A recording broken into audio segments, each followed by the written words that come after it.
Section 1. Good morning, Total Insurance. Judy speaking. How may I help you? I recently shipped my belongings from overseas back here to Australia, and I took out insurance with your company. Some items were damaged during the move, so I need to make a claim. What do I have to do? Okay, well, first I need to get a few details about this. Can you give me your name, please? Yes, it's Michael Alexander. Okay, and your address, please? My old address or my current one? Your current one. It's 24 Manly Street, Milperra, near Sydney. What was the suburb, sorry? Milperra, Milperra. Right. Now, who was the shipping agent, Mr. Alexander? You mean the company we used? Yes, the company who packed everything up at the point of origin. Oh, it was, First Class Movers. Okay. Where were the goods shipped from? China, but the ship came via Singapore and was there for about a week. Don't worry, all of that information will be in the documentation. Now, the dates. Do you know when the ship arrived? It left on the 11th of October and got to Sydney on the 28th of November. Okay. I need one more thing. There's a reference number. It should be in the top right-hand corner of the pink form they gave you. Let me have a look. I have so many papers. Yes, here it is. It's 601ACK.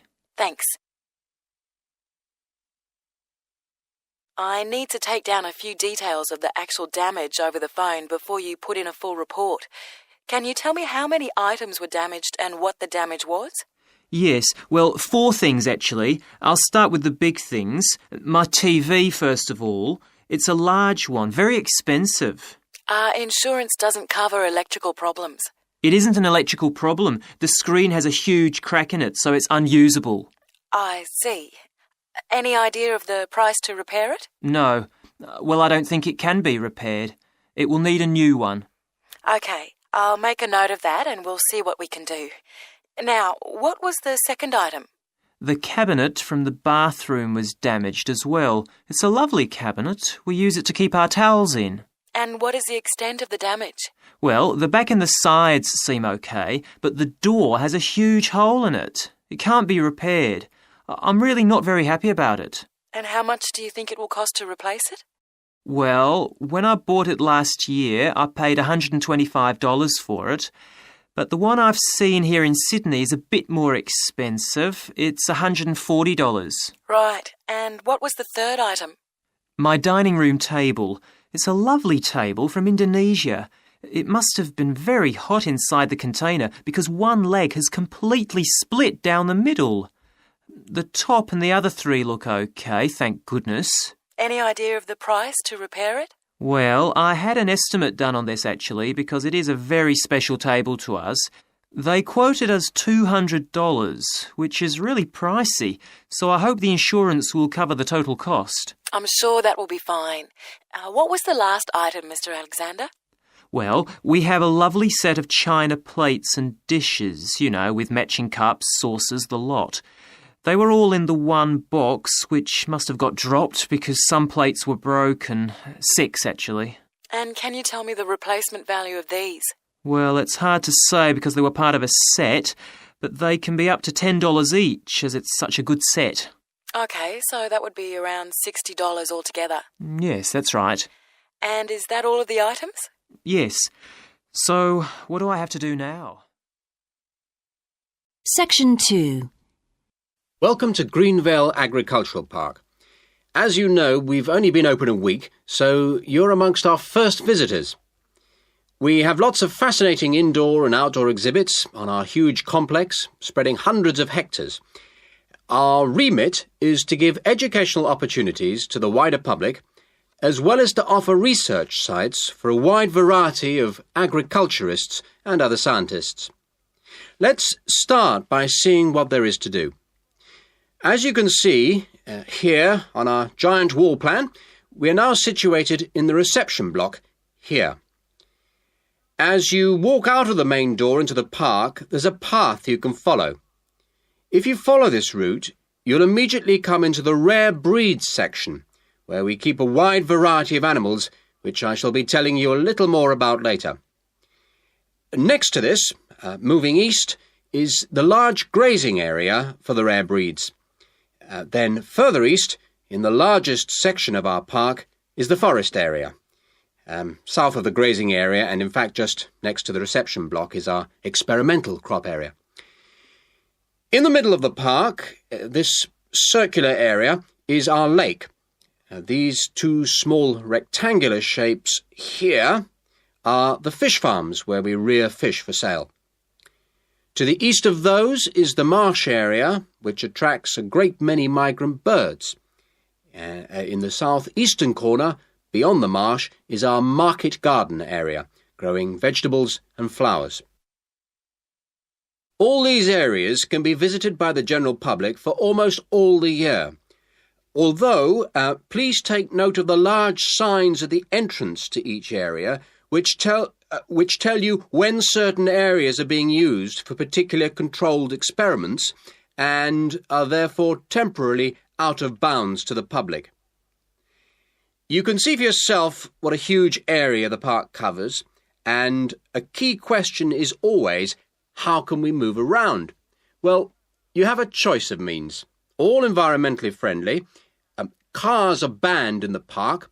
We have bicycles, which you can hire behind the reception block here. The healthy ones of you can go on foot.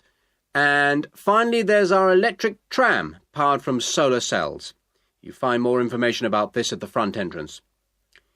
A good place to start on your tour is the rare breed section. We keep goats, sheep and hens and other kinds of poultry.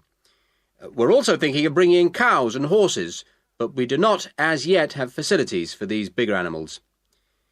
The animals are fed in public twice a day, and a short lecture given on their feeding habits and nutritional needs. These are very popular with the public, but of course we mustn't lose sight of the main purpose of having this section, not as such to preserve rare animals, but to maintain the diversity of breeds, to broaden the gene pool for agricultural development. Greenvale changes with the seasons, with different events happening at different times of the year. May will be perhaps our most spectacular month, with the arrival of the Canada geese, and when our fruit trees will be in full blossom. But there are interesting events on all year round.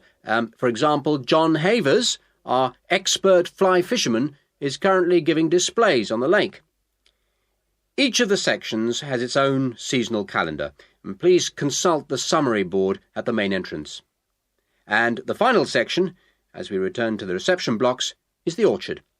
Do take time to browse round our shop. There's a wide selection of books on wildlife, some of them written by local authors, and the history of farming, including organic farming, something which the park will be diversifying into in the coming months. Section 3. Good morning, everyone.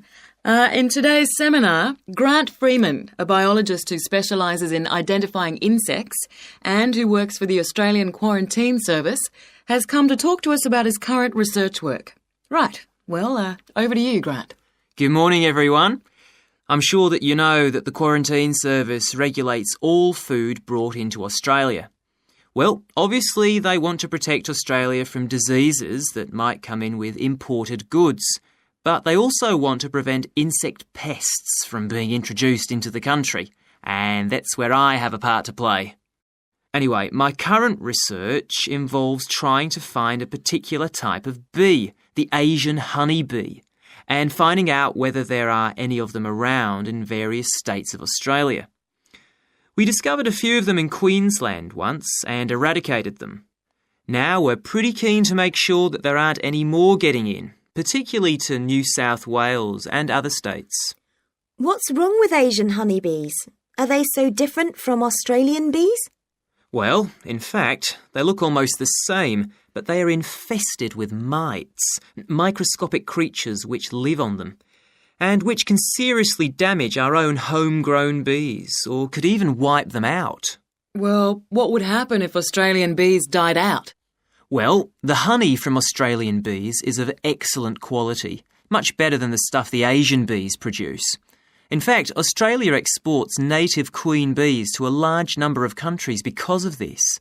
When the European honeybee was first discovered out in the bush, we found they made really unpleasant honey, and they were also too big to pollinate many of our native flowers here in Australia. That must have had a devastating effect on the natural flora. Did you lose any species? No, we managed to get them under control before that happened.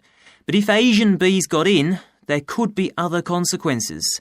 We could lose a lot of money because you might not be aware, but it's estimated that native bees' pollination of flower and vegetable crops is worth $1.2 billion a year. So in a way, they're the farmer's friend. Oh, and another thing is, if you're stung by an Asian honeybee, it can produce an allergic reaction in some people, so they're much more dangerous than native bees. How will you know if Asian bees have entered Australia? We're looking at the diet of the bird called the rainbow bee-eater. The bee-eater doesn't care what it eats, as long as they're insects. But the interesting thing about this bird is that we are able to analyse exactly what it eats, and that's really helpful if we're looking for introduced insects. How come? Because insects have their skeletons outside their bodies, so the bee-eaters digest the meat from the inside. Then they bring up all the indigestible bits of skeleton, and of course the wings, in a pellet, a small ball of waste material which they cough up. That sounds a bit unpleasant. So how do you go about it? In the field, we track down the bee-eaters and find their favourite feeding spots, the places where the birds usually feed. It's here that we can find the pellets. We collect them up and take them back to the laboratory to examine the contents. How do you do that? The pellets are really hard, especially if they've been out in the sun for a few days. So, first of all, we treat them by adding water to moisten them and make them softer. Then we pull them apart under the microscope. Everything's all scrunched up, but we're looking for wings, so we just pull them all out and straighten them. Then we identify them to see if we can find any Asian bee wings. And how many have you found? So far, our research shows that Asian bees have not entered Australia in any number. It's a good result and much more reliable than trying to find live ones as evidence of introduced insects. Well, that's fascinating. Thank you, Grant, for those insights. I hope that you might inspire some of our students here to conduct some similar experiments. Section 4. I've been doing some research into what people in Britain think of doctors, the ones who work in general practice, the first call for medical care, and comparing this with the situation in a couple of other countries. I want to talk about the rationale behind what I decided to do. Now, I had to set up my program of research in 3 different countries, so I approached postgraduates in my field in overseas departments, contacting them by email to organize things for me at their end.